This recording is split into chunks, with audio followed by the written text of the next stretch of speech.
श्रीमद् भगवद गीता हिंदू का ही नहीं समस्त मानव जाति का ग्रंथ है।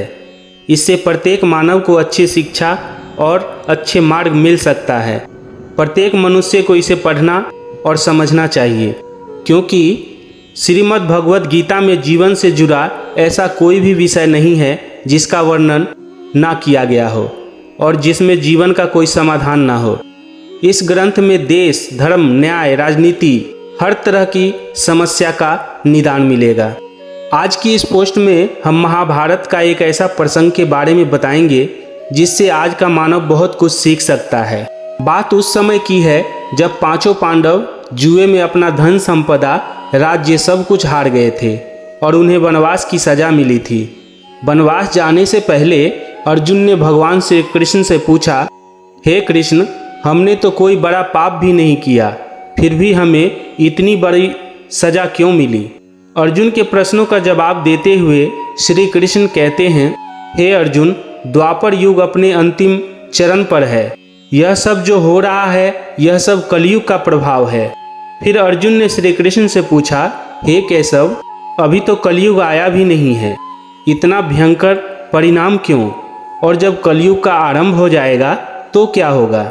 श्री कृष्ण जवाब देते हैं, मैं तुम्हें इसका सीधा सा उत्तर तो नहीं दे सकता, लेकिन हाँ, तुम पांचों भाई वन में जाओ और वन में जो भी कुछ दिखे मुझे आकर बताओ, फिर मैं तुम्हें बताऊंगा कि इस कलयुग का दुष्प्रभाव क्या होगा। इसके बाद पांचों भाई वन में चले गए। उन्होंने वन में जो देखा वह देखकर आश्चर्यचकित रह गए। आखिर उन्होंने वन में क्या देखा और श्री कृष्ण ने क्या जवाब दिया, यह जानने के लिए आपको अंत तक जरूर सुनना होगा। श्री कृष्ण के कहे अनुसार पांचों भाई अलग अलग दिशाओं में वन की ओर निकले। युधिष्ठिर भ्रमण पर थे। उन्होंने एक जगह पर देखा कि एक हाथी के 2 सूंड थे। यह देखकर युधिष्ठिर के आश्चर्य का ठिकाना नहीं रहा। अर्जुन दूसरी दिशा में भ्रमण पर थे। कुछ दूर जंगल में जाने पर उन्होंने जो देखा उसे देखकर वह भी आश्चर्यचकित रह गए। वहां पर देखा कि कोई पक्षी है जिसके पंखों के ऊपर वेदों की रचनाएं की हुई है और वह पक्षी मुर्दे का मांस खा रहा है। यह दृश्य देखकर अर्जुन कुछ समझ नहीं पाए। दोनों भाइयों की तरह भीम भी भ्रमण पर थे। उन्होंने देखा कि गाय ने एक बछड़े को जन्म दिया, लेकिन जन्म के बाद गाय अपने बछड़े को इतना चाट रही है कि उसका बछड़ा लहूलुहान हो गया है। सहदेव भी भ्रमण पर थे, तो उन्होंने चौथा आश्चर्य देखा। उन्होंने देखा कि 3 कुएं हैं, जिसमें 2 कुएं में पानी है और बीच का एक कुआं खाली है। बीच का कुआं काफी गहरा होते हुए भी उसमें जरा सा भी पानी नहीं है। घोर आश्चर्य हुआ, ऐसे कैसे हो सकता है? नकुल भी भ्रमण पर थे और उन्होंने एक आश्चर्यजनक घटना देखा। एक पहाड़ के ऊपर से एक बड़ी सी चट्टान लुढ़कते हुए नीचे आ रही थी और कितने ही वृक्षों से टकराकर उनको नीचे गिराते हुए वो आगे बढ़ रही थी। बड़े बड़े विशालकाय वृक्ष भी उसे रोक नहीं पा रहे थे। इसके अलावा यह चट्टान कितनी ही अन्य चट्टानों के साथ टकराई, फिर भी वह उसे रोक न सके। अंत में वह एक अत्यंत छोटे से पौधे का स्पर्श होते ही स्थिर हो गई। इसके बाद पांचों भाई एकत्र हुए और शाम को भगवान श्री कृष्ण को अपने अनुभव बताए। सबसे पहले युधिष्ठिर ने कहा, मैंने तो पहली बार 2 सूंड वाला हाथी देखा।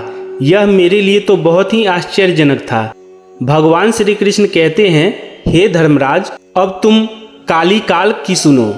कलयुग में ऐसे लोग का राज्य होगा जो दोनों ओर से शोषण करेंगे, बोलेंगे कुछ और करेंगे कुछ, और मन में कुछ और होगा और कर्म कुछ और। ऐसे ही लोगों का कलयुग में राज होगा। युधिष्ठिर के बाद अर्जुन ने कहा, मैंने जो देखा वह तो कहीं ज़्यादा आश्चर्यजनक था। मैंने देखा कि एक पक्षी के पंखों पर वेदों की रचनाएं लिखी हुई है, पर वह पक्षी मुर्दे का मांस खा रहा था।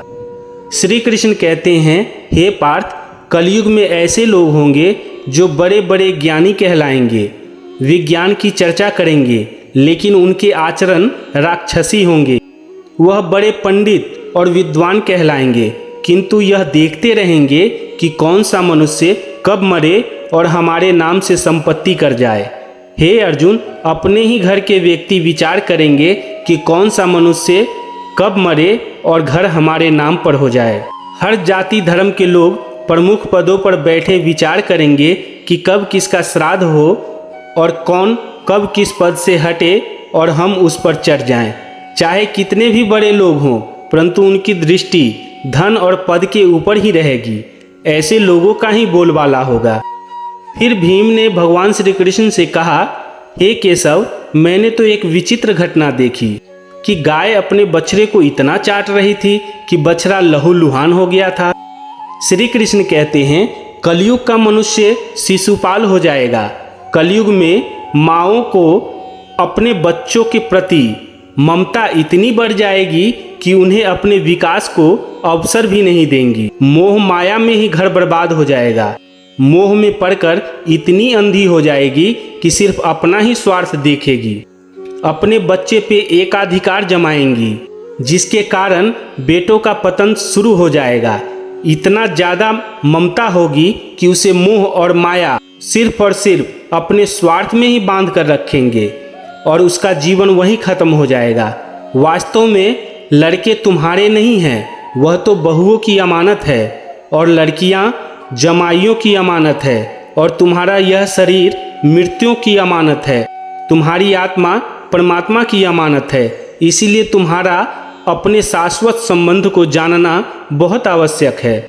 भीम के बाद सहदेव ने पूछा, हे श्री कृष्ण, मैंने तो देखा कि 3 बड़े कुएं के बीच एक गहरा कुआं बिल्कुल खाली है, जबकि ऐसा संभव कैसे हो सकता है? भगवान श्री कृष्ण ने जवाब दिया, उन्होंने कहा, कलयुग में लड़की लड़का के विवाह में, मकान के उत्सव में, छोटे बड़े उत्सवों में तो लाखों रुपए खर्च कर देंगे, परंतु पड़ोस में ही यदि कोई भूखा प्यासा मर रहा होगा तो यह नहीं देखेंगे कि उसका पेट भरा है या नहीं। उनका अपना ही सगा भूखा से मर जाएगा, उसे देखते रहेंगे। और दूसरी ओर मौज मदिरा, मांस भक्षक सुंदरता और जश्न में पैसे उड़ाएंगे, किंतु किसी के 2 आंसू पोंछने में उनकी रुचि न होगी। कहने का तात्पर्य यह है कि कलयुग में अन्न के भंडार होंगे, लेकिन लोग भूख से मरेंगे। सामने बंगले में ऐशो आराम चल रहे होंगे, लेकिन पास की झोपड़ी में आदमी भूख से मर जाएंगे। एक ही जगह पर असमानता अपने चरम पर होगी। सहदेव के बाद नकुल ने श्री कृष्ण को बताया कि मैंने भी एक आश्चर्यचकित घटना देखी कि एक बड़ी सी चट्टान पहाड़ पर से लुढ़की हुई, वृक्षों के तने और चट्टाने भी उसे रोक न पाए, किंतु एक छोटे से पौधे के स्पर्श से ही वह बड़ी चट्टाने वहीं रुक गई।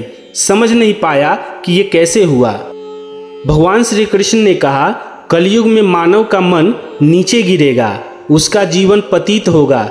यह पतित जीवन धन की शिलाओं से नहीं रुकेगा, ना ही सत्ता के वृक्षों से रुकेगा, किंतु हरि नाम के एक छोटे से पौधे से, हरि नाम के स्मरण से मनुष्य के जीवन रूपी पौधों के पतन होना रुक जाएगा। इसलिए भक्तों, हरि भजन कलयुग में मोक्ष पाने का एकमात्र उपाय है। जय श्री कृष्ण।